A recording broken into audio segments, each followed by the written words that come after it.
Hello. In this video I will prove that the moon is a reflection of Earth, and secondly, we live on a gigantic ball. I came to this conclusion by assuming Earth is enclosed in a big mirror plasma ball. Give it a thought. Let's create a plasma ball. Put Mr. X into it. Mr. X is looking at himself. Let's spin Mr. X. This is what he is seeing. Put a light source on Mr. X.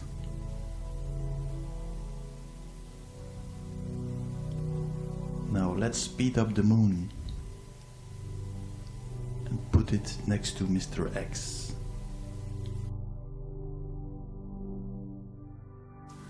But I have a problem now. I had to speed up the moon. Here are the moon phases for 1 month. And here for a year. Conclusion. The light needs 30 days to turn around the moon. And it takes only 24 hours to turn around Mr. X. If the moon is the reflection of Mr. X, how come the difference? Let's ask Mr. Einstein. It's all about the time dilation theory. Give me a minute to explain it to you. You have a light clock with 2 mirrors in the opposite direction and the light beam bouncing between the mirrors. So, you take 2 light clocks. One light clock is standing on the Earth. The second one you put on a spaceship. When the spaceship starts flying, the light beam will have to cross the distance the spaceship is flying. Therefore, it will take longer for the light beam to go from one mirror to the other. The faster the spaceship goes, the longer it will take, and therefore time will slow down in comparison with the clock on the ground. Here you see a computer image. The red ball is going faster, but time is slowing down. Here we see Mr. X turning, and we see his mirror image turning faster because it is on the outside of the circle and Mr. X is on the inside. On the left we see Mr. X experiencing real time.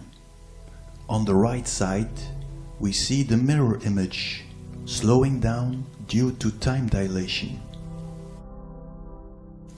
Mr. X sees himself in slow motion. Left, the Earth, right, the moon. If the reflection of Earth is 30 times slower than Earth itself, that means if Earth is 5 billion years old, we are looking at the image of Earth being 170 million years old. Has life already started? So, if you take a telescope and you look at the moon, you probably won't see any humans running around. Now I will prove to you that we are living on a greater ball.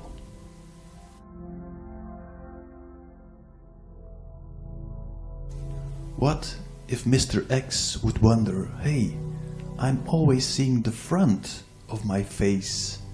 How would the back of my head look like? Is it possible to see it? I would say yes, but we have to play a trick here. I will put a fly on the back of Mr. X, his head. What would the fly be seeing? It would be seeing the same light movements, but from the back.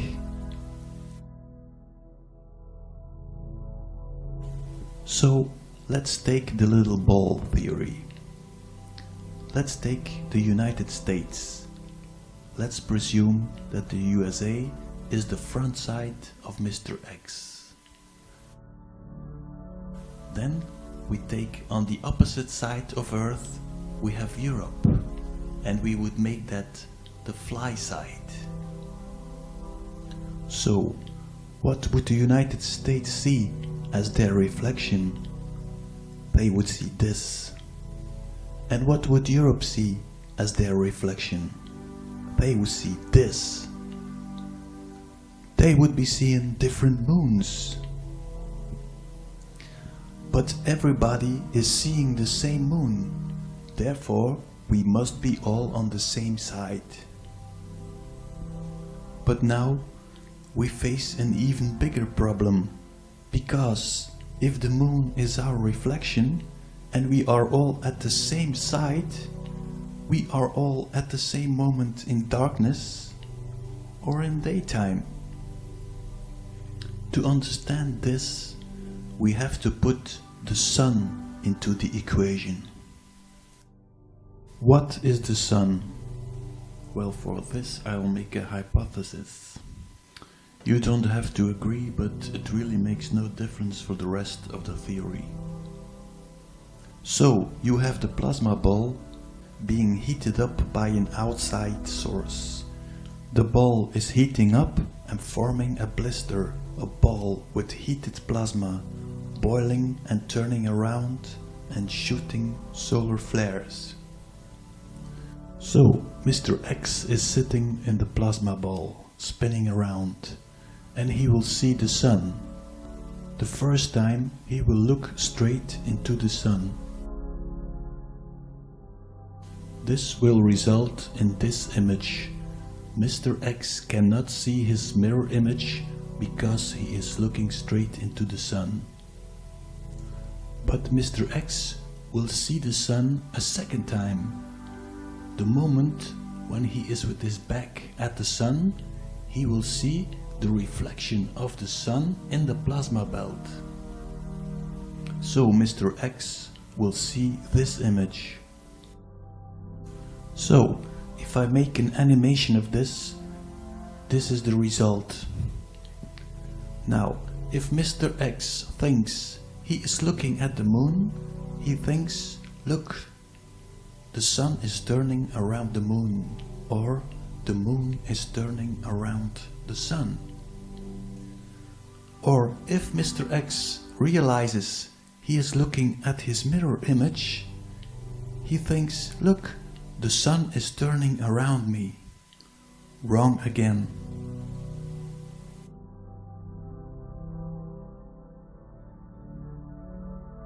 Now I will analyze this image. I did a little experiment with real footage. So I have a spotlight. I have Mr. X cut out, and I have a mirror. When you are filming from the standpoint of Mr. X, your reflection is in total blackness due to the backlight. But when you are looking on the front, the face actually is receiving light. When I'm using a bowl, you can see it better. Here the reflection of the light, the reflection of the bowl itself. So you see the bowl is receiving light from the reflection from the mirror. So what I'm trying to say here is the reflection of Mr. X is in darkness, but Mr. X himself is not in darkness. So when you see the reflection of Earth becoming black, that is because of the backlight. This does not mean there is no light shining on Earth, aka the moon. So, Mr. X is receiving light 2 times. Once from the front, when he looks into the light, and the second time, when the light is reflecting in the plasma ball. This results in this model. Watch the little crater moving around.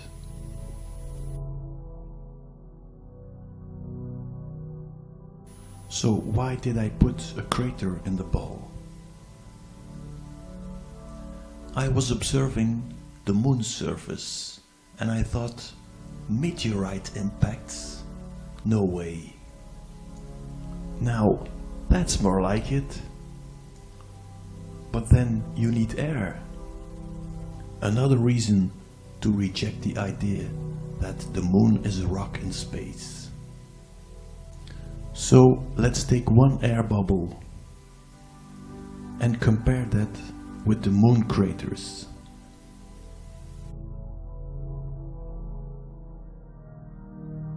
So let's take that air bubble again, replace it with the flat earth map, put some water into it. You see that the North Pole is the eye of the vortex. Put that on a bigger ball. And then you see low tide and high tide. So now we end up with this. We have a bigger Earth, a small crater, and two suns. But we still have a problem. If you watch carefully, you see that one part of the crater is in constant darkness. So let's go back to the moon. Here you see the images of the moon, but the moon is stabilized. Here you see the unstabilized movie. You can see that the Earth is wobbling. It's going up and down, up and down. So let's go back to Mr. X. Mr. X is spinning around, but he is also going up and down. The sun is below him, above him, below him, above him. Now you see the sun is above the crater. The top side of the crater is dark. Now the sun is below the crater and the low side of the crater is in darkness. Here you see the total image. Let's presume a drone is hovering above the crater. It would be seeing this. Now look at the upper side of the crater. Darkness, light. Now the downside, light, dark. So one part of our biosphere is receiving daylight from the reflected sun, and the other part of the biosphere is receiving daylight from the real sun. So, what would be winter and summer? I think the moon is making three movements: spinning, wobbling, and I think the third movement is slightly moving from its position. To be absolutely sure, you have to study the moon for 34 years to have 1 year in real time. Here I move Earth closer to the sun on one side and now on the other side. Winter on one side, summer on the other, and vice versa. Here is the end animation. Instead of wobbling the Earth, I had a higher light and a lower light.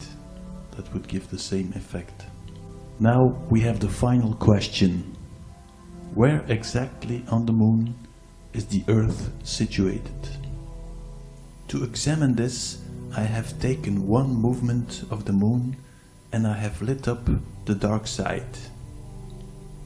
So I can check out the movement. Now I can draw two lines wherein the Earth is moving. The bottom and the top. Watch the black spot on the right. Now I can put a red line between the blue lines, so that is the axis on which the craters are moving from dark to light. Only on this axis you have craters with the day and night of 12 hours. So on the left you see the white spot. That is crater Copernicus. On the right side you see a black spot. That is called Mare Crisium. So let's take Google Maps and zoom in. On the left you see crater Copernicus, and on the right Mare Crisium. So you have to draw an axis between those two. Then we will zoom in and look for planets. Oops, what is that? Exactly on the place. I was looking for some craters. That could be planet Earth. You see this. What is it? At first I was thinking, well, it's a cover-up. But now, when I looked at it for the second time, I see that they are actually changing the shadows. You see, shadow on the right, shadow on the left, shadow on the right. Look at the smaller ones there. Are we living in a big hole or a small hole? I'm not sure. Time will tell. That's it. Now you can reject the idea of the plasma ball, or you can accept it. If you accept it, you will wake up on a bigger Earth. If you reject it, you can keep on dreaming of space, the final frontier. These are the voyages of the New World Order Enterprise.